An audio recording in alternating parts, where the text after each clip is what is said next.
वन्दे वन्दारुमन्दारम् इन्दिरानन्दकन्दलम् अमन्दानन्दसन्दोहं बन्धुरं सिन्दुराननम् अङ्गं हरेः पुलकभूषणमाश्रयन्ती भृङ्गाङ्गनेव मुकुलाभरणं तमालम् अङ्गीकृता किल विभूतिरपाङ्गलीला माङ्गल्यदास्तु मम मङ्गलदेवतायाः मुग्धा मुहिर्विदधती वदने मुरारेः प्रेमत्रपाप्रणिहितानि गतागतानि मालादृशोर्मधुकरीव महोत्पलेया सा मे श्रियं दिशतु सागरसम्भवायाः विश्वामरेन्द्रपदविभ्रमदानदक्षम् आनन्दहेतुरधिकं मुरविद्विषोऽपि ईशन्निषीदतु मयि क्षणमीक्षणार्धम् इन्दीवरोदरसहोदरमिन्दिरायाः अमीलिताक्षमधिगम्य मुदा मुकुन्दम् आनन्दकन्दमनिमेषमनङ्गतन्त्रम् आकेकरस्थितकनीनिकपक्ष्मनेत्रम् भूत्यै भवेन्मम भुजङ्गशयाङ्गनायाः बाह्वन्तरे मधुजितः श्रितकौस्तुभेया हारावळीव हरिनीलमयी विभाति कामप्रधा भगवतोऽपि कटाक्षमाला कल्याणमावहतु मे कमलालयायाः कालाम्बुदाळिललितोरसिकैटबारेः धाराधरे स्मृत्या तटिदङ्गने वा मातु समस्तजगतां महनीयमूर्तिः भद्राणि मे दिशु भार्गवनन्दनायाः प्राप्तं पदं प्रथमतः खलु यत्प्रभावात् माङ्गल्यभाजिमधुमाधिनि मन्मथेन मय्यापतेद्दिह मन्दरमीक्षणार्धं मन्दालसञ्चमकरालय कन्यकायाः दद्यादयानुपवनो द्रविणाम्बुदाराम् आस्मिन्न किञ्चन विहङ्गशिशौ विषण्णे दुष्कर्मघर्ममपनीय चिराय दूरं नारायणप्रणयिनी नयनाम्बुवाहः इष्टाविशिष्टमतयोऽपि यया दयाद्रा दृष्ट्या त्रिविष्टपदं सुलभं लभन्ते दृष्टिः प्रहृष्टकमलोदरदीप्तिरेष्टां पुष्टिं कृशिष्ट मम पुष्करविष्टरायाः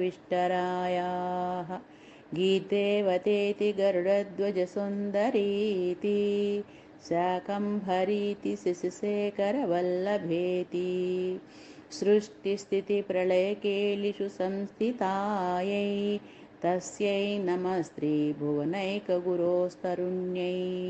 श्रुत्यै नमोऽस्तु शुभकर्मफलप्रसूत्यै रत्यै नमोऽस्तु रमणीयगुणार्णवायै सिक्त्यै नमोऽस्तु शतपत्रनिकेतनायै पुष्ट्यै नमोऽस्तु पुरुषोत्तमवल्लभायै नमोऽस्तु नाळीकनिभाननायै नमोऽस्तु दुग्धोदधिजन्मभूम्यै नमोऽस्तु सोमामृतसोदरायै नमोऽस्तु नारायणवल्लभायै नमोऽस्तु हेमाम्बुजपीठिकायै नमोऽस्तु भूमण्डलनायिकायै नमोऽस्तु देवादिदयापरायै नमोऽस्तु सर्गायुधवल्लभायै नमोऽस्तु देव्यै भृगुनन्दनायै नमोऽस्तु विष्णोरुरसिस्थितायै नमोऽस्तु लक्ष्मै कमलालयायै नमोऽस्तु दामोदरवल्लभायै नमोऽस्तु कान्त्यै कमलक्षणायै नमोऽस्तु भूत्यै भुवनप्रसूत्यै नमोऽस्तु देवादिभिरर्चितायै नमोऽस्तु नन्दात्मजवल्लभायै सम्पत्कराणि सकलेन्द्रियनन्दनानि साम्राज्यदानविभवानि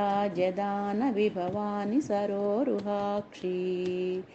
त्वद्वन्दनानि दुरिताहर्ण्योद्यतानि मामेव मातर्निशयं कलयन्तु मान्ये यत्कटाक्षसमुपासना विधिः सेवकस्य सकलार्धसम्पदः सन्तनोति वचनाङ्गमानसैः त्वां मुरारिहृदयेश्वरीं भजे सरसिजनयने सरोजहस्ते धवळतमाङ्कुशगन्धमाल्यशोभे भगवती हरिवल्लभे मनोज्ञे त्रिभुवनभूतिकरि प्रसीद मह्यम् दिग्भस्थितिः कनककुम्भमुखावसृष्टा स्वर्वाहिनी विमलचारुजलपृताङ्गीं प्रातर्नमामि जगतां जननीमशेषा लोकादिनाथगृहिणीममृताब्धिपुत्रीं कमले कमलाक्षवल्लभे त्वं करुणापूरतरङ्गितैरपाङ्गैः अवलोकय मामकिञ्चनानां प्रथमं पात्रमकृत्रिमं दयायाः बिल्वाटवी मध्यलसत्सरोजे सहस्रपत्रे सुखसन्निविष्टाम् अष्टापदाम्बोरुहपाणिपद्मां सुवर्णवर्णां प्रणमामि लक्ष्मीं कमलासनपाणिना ललाटे लिखितामक्षरपङ्क्तिमस्य जन्तोः परिमार्जयमातरं गृह्णाते धनिकद्वारनिवासदुःखदोग्रीम् अम्बोरुहं जन्मगृहं भवत्याः वक्षस्थलं वक्तृगृहं मुरारेः कारुण्यतः कल्पय पद्मवासे लीलागृहं मे हृदयारविन्दम् देवी प्रसीद जगदीश्वरि लोकमातः कल्याणदात्रि कमलेक्षणजीवनाथे दारिद्र्यभीतिहृदयं शरणागतं माम् आलोकय प्रतिदिनं सदैरपाङ्गैः स्तुवन्ति ये स्तुतिभिरमेभिरन्वहं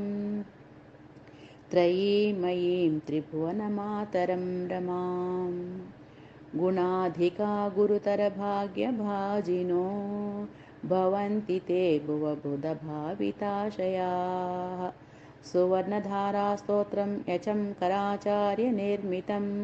त्रिसन्ध्यं यपटे नित्यं स कुबेरसमो भवेत्।